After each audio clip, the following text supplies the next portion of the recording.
Bagi saya begini, saya sudah masuk kerobokan 3 kali. Ah, pertama kali saya masuk tahun 97 atau 98 saya sudah lupa. Mereka belum ada di LP Kerobokan. Kemudian pada tahun 2005 saya masuk ketangkap lagi kasus narkoba. Saya melihat mereka, tapi belum berinteraksi dengan mereka. Saya kemudian masuk lagi di tahun 2010. Di situ saya mulai berinteraksi. Kesan saya pertama-tama masuk dulu tahun 90-an itu seram lah. Seram.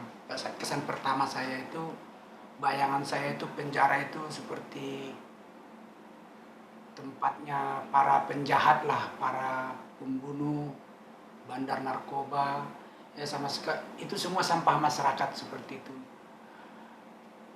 Dan setelah kemudian beberapa lama saya bisa beradaptasi, dan ketangkap kedua, kesan saya sudah tidak lagi seperti kesan pertama lagi. Sudah bisa dibilang sudah kayak udah biasa seperti itu, tidak menganggap lagi penjara itu angker, penjara itu seram, orang-orangnya seperti apa, karena saya merasa sudah pernah di sana seperti itu. Dan yang ketiga, setelah saya masuk yang ketiga, perasaan saya itu masuk penjara itu udah kayak rumah sendiri seperti itu. Jadi tidak ada perasaan apa-apa lagi seperti itu. Saya pertama kali bertemu dengan Andrew itu ketika saya ketangkap yang kedua kali di tahun 2005. Pada saat itu saya lihat Andrew setiap hari, setiap sore itu, yang paling saya ingat itu dia selalu ikut berolahraga bersama teman-teman di lapangan olahraga. Ada basket, ada tenis, ada juga volley. Di sana saya melihat mereka. Tapi karena pada saat itu saya belum akrab dengan mereka, saya masih ya bisa dibilang masih dengan dunia saya yang dulu, mereka dengan dunianya mereka seperti itu. Kesan saya melihat mereka itu bergaul seperti itu. Mereka itu sepertinya dapat menyesuaikan diri dengan orang-orang sekitarnya seperti itu, seperti napi pada umumnya lah seperti itu. Yang saya ingat itu selalu kalau mereka main itu selalu ribut dalam arti kata di sini tuh selalu happy lah, selalu ada teriakan, selalu ada canda dan tawa, selalu ada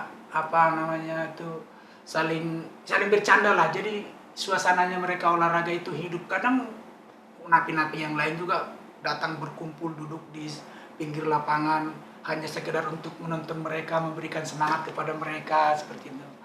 Karena ya itu permainannya memang asik untuk ditonton sebagai hiburan lah seperti itu. Saya masuk di dalam kelas untuk di dalam LP Kerobokan, kelas untuk pembinaan itu setelah saya masuk yang ketiga kali.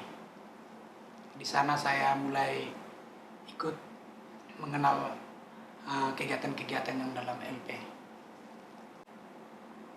Kalau saya bilang berubah, hidup saya berubah, kayaknya saya berubah sih. Karena apa? Kalau dulu pola pikir saya itu bisa dibilang kacau lah, karena hidup saya dari dulu bisa kalau bisa dibilang hampir 15 tahun lebih. 15 tahun lebih hampir 20 tahun mungkin itu hidup saya itu saya dalam dunia narkoba seperti itu.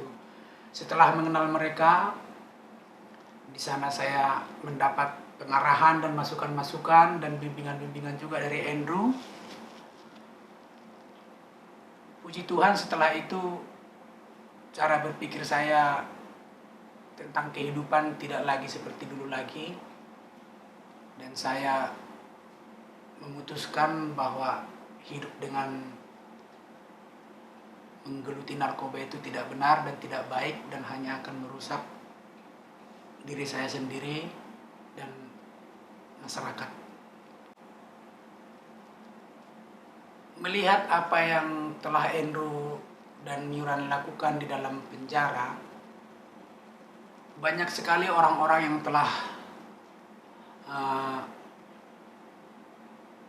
berbalik dan mereka tidak lagi kembali ke kehidupannya yang dulu, memakai narkoba dan juga berjudi, mabuk-mabukan seperti itu.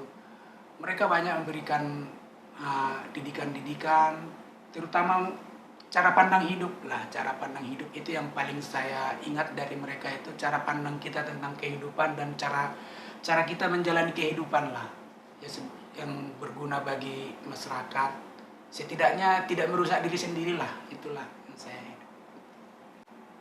Apa yang telah mereka lakukan itu sangat baik dan perlu untuk dilanjutkan, karena mereka itu memberikan contoh bukan hanya dengan kata-kata tetapi dengan perbuatan juga, dan itu yang mendorong saya untuk berubah menjadi lebih baik. Hukuman mati itu bukanlah solusi sebenarnya. Hukuman mati itu hanya seperti balas dendam